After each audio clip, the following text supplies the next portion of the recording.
What's up, y'all? My name is JR, and for those of you who don't already know, I'm a huge movie and TV nerd. If you're new here, I appreciate you taking the time to check out my channel. I hope you'll consider sticking around and joining the film community I'm trying to build here on YouTube. So, in today's video, I'm going to be talking about Gareth Edwards' feature film, The Creator, and why I personally think the film is a resounding victory for all the filmmakers involved. And just so you guys know, this video will contain spoilers, so if you haven't watched this movie yet and you don't want to know anything that happens in it, you might want to exit this video right now. And with that being said, no more wasting time. Let's get into it. So, The Creator is an American science fiction action film produced and directed by Gareth Edwards, who co-wrote the screenplay with Chris Weitz. The film stars John David Washington, Gemma Chan, Ken Watanabe, and Allison Janney. Set in 2070, 15 years after a nuclear detonation in Los Angeles and a war against artificial intelligence, an ex-Special Forces agent is recruited to hunt down and kill the Creator, who has developed a mysterious weapon with the power to end the war. Now, development on this film began in November of 2019 when Edwards signed on to direct and write the untitled science fiction project for New Regency and was officially announced in February of 2020. Now, Washington was cast in May of 2021 and the rest of the cast joined him over the next year.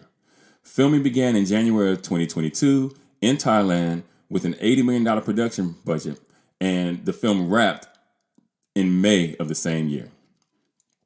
Now, The Creator was released in the United States on September 29th of 2023 by 20th Century Studios, and the film managed to gross $104 million on just an $80 million budget. And the film has received generally positive reviews from critics, and also it has received 2 nominations at the 51st Saturn Awards, including Best Science Fiction Film and Film Visual/Special Effects. Now, at the time of the making of this video, the movie has a 66% on Rotten Tomatoes, and that's based on 300 critic reviews, with a slightly higher audience score of 76, based on over 1,000 verified ratings. The film has a Metascore of 63 on Metacritic, and that's based on 54 critic reviews, with a user score of 6.6, based on almost 239 user ratings. And finally, it has a 6.9 out of 10 on IMDb, based on over 80,000 reviews. So, I think this movie was extremely well done in all aspects.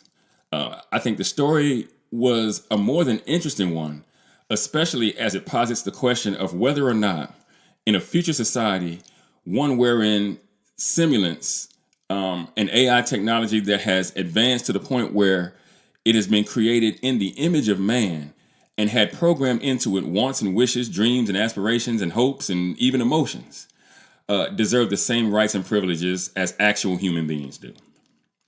Now, I'll admit to you guys that this is my favorite kind of film, right? One whose story amounts to that of a philosophical exercise. The movie, in my opinion, makes the humans the oppressors while the robots and the Sims represent the oppressed, which could literally stand in for any minority group that has ever existed. And it complicates the issue by having had AI perpetuate a catastrophic event in Los Angeles, killing millions of people, which ultimately resulted in the destruction of all robots and AI in the Western world, with New Asia being the last place where robots and Sims and humans all live in harmony. Now, throughout the film, we're made to focus on Joshua, who's played by Washington, who starts out the film working undercover for the military, who has a program called Nomad with the directive to search out AI wherever it exists and destroy it, which ultimately, resulted in the war between the two sides, with AI literally fighting for its right to exist. Now, as the story progresses, with Edwards making use of 3 chapters to tell this story, that being the child, the mother, and the friend. And as the movie unfolds, it's made clear that each chapter title in some way refers to a specific character and their individual arc within the overall story. Now, at the same time, each character's designation also speaks to their figurative role in the story, all of which are brought into focus by the ending of the film. So, the first chapter in the film, which is called The Child, it happens about 30 minutes or so into the movie, after Joshua locates the simulant he's been ordered to destroy. And as it turns out, the sim was made in the likeness of a child named Alfie, which, ultimately Joshua cannot bring himself to terminate. Now, instead, against orders, Joshua ends up protecting Alfie while the military and AI revolutionaries fight over her. I think the deeper meaning of the child chapter in this film is about how Joshua comes to see AI differently than he did at the beginning of the film, and how the movie itself presents the character. Despite Alfie's body being made up of mechanical components, Alfie appears no different from any other human child, and over time, she ends up forming an attachment to Joshua, and she ends up seeing him as her human guardian. And, during the film, Alfie poses questions to Joshua about mortality and whether or not they will go to heaven when they die. These are the same kind of questions that we find ourselves thinking about over the course of our lives.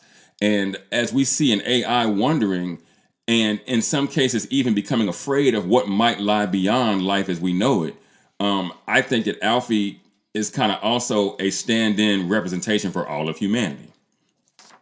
Now, the second chapter, titled The Mother, makes reference to Joshua's deceased wife, Maya Fey, who's played by Gemma Chan.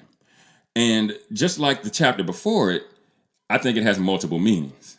Now, Joshua has spent the last 5 years believing that Maya had been killed in the attack in the movie's first act by Nomad. But he's lured into going on this new mission after being told by Colonel Howell that Maya is still alive.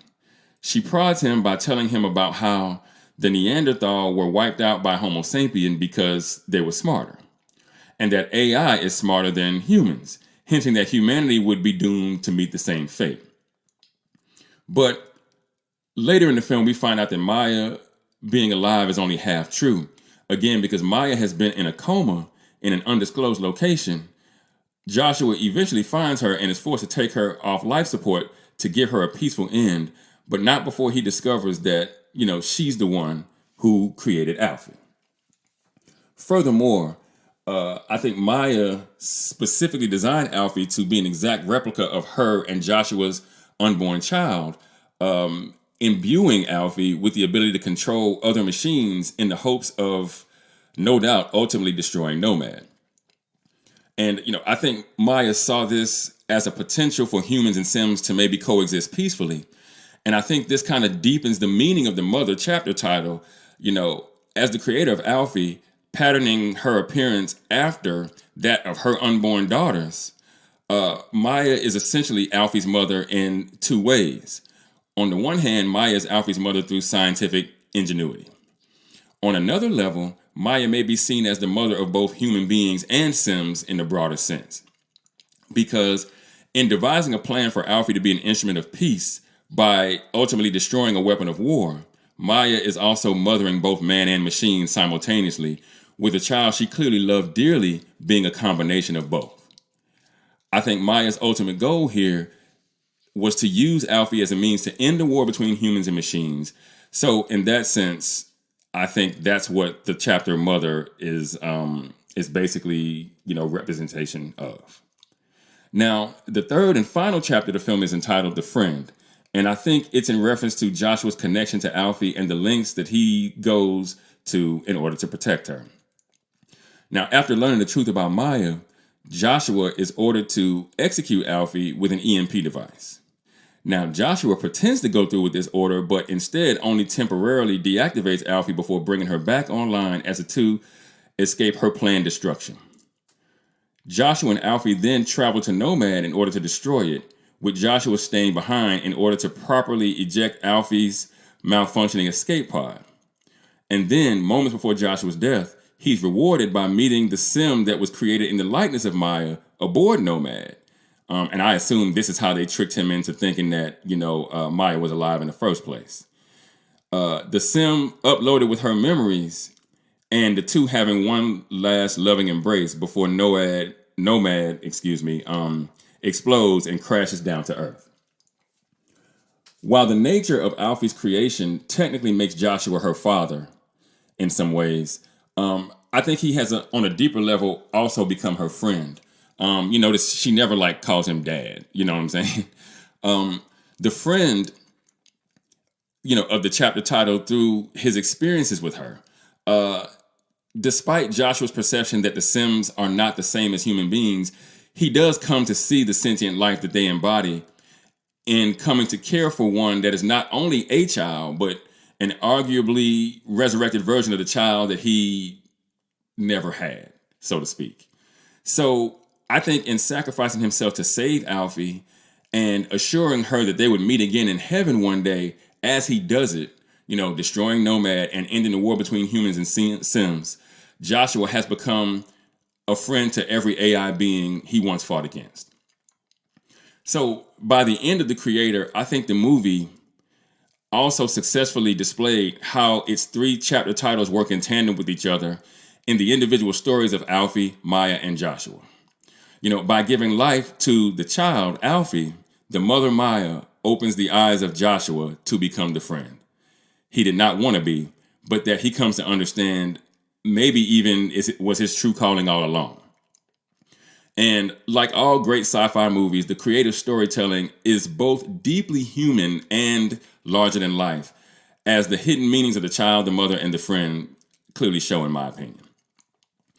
At the beginning of the film, we see Joshua as a double amputee having sustained extensive physical damage in the nuclear blast that destroyed Los Angeles, killing his entire family. A man who lost his wife, Maya, in a military raid ordered behind his back while he was undercover looking for the elusive Nirmata, or creator, who believes not only that AI is the enemy of humanity, but that they are not real and that they can't feel anything.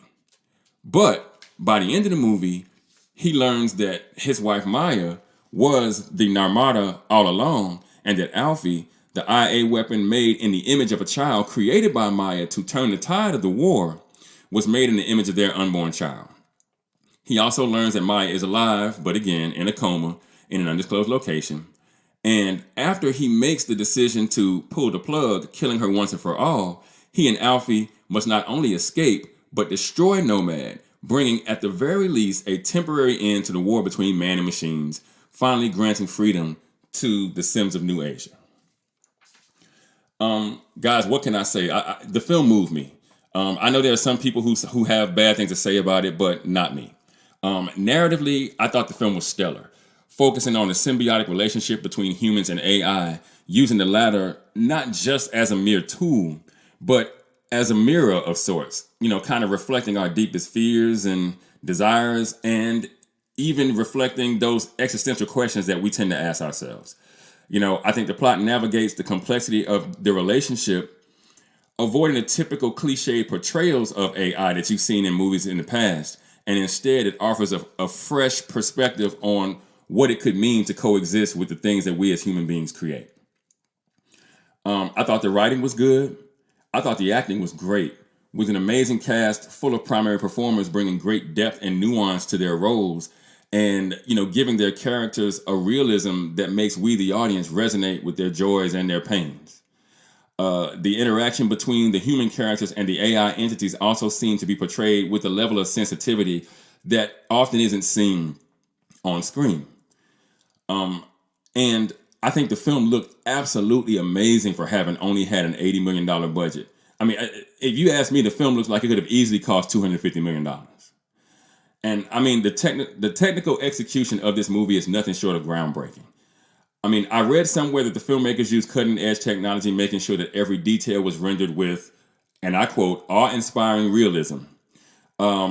Ensuring that the human element wasn't overshadowed, but instead enhanced, making the film feel that much more real. And I think that they were absolutely a success at doing that. And I gotta say, John David Washington is slowly building a nice little resume of, great feature films for himself. And, I got to give him props to that, with his dad being Denzel, he's really carving out his own path here in the industry. And though The Creator isn't without its flaws, I'm by no means trying to sit here and say it was a perfect movie. But I think overall, the movie succeeds in delivering a cinematic experience that is both visually spectacular and thought-provoking, which I can appreciate. And I see the film as evidence to what can be achieved when creativity and technical ingenuity come together perfectly. But what do you guys think? Have you seen The Creator yet? If you have, do you think the film was a creative and a technical success? Or did you think the film fell short of your expectations? Let me know in the comments. And for those of you who might be new to the channel, be sure to like and share this video. If you really like the content, make sure to subscribe and hit that notification bell. That way you'll be notified whenever I drop a new video. Also, be sure to go check out themadScreenwriter.com for more television and film reviews, as well as upcoming information on my upcoming film projects. And with that, I'm going to go ahead and get out of here. I got screenplays to write. And I'll catch y'all on the next video.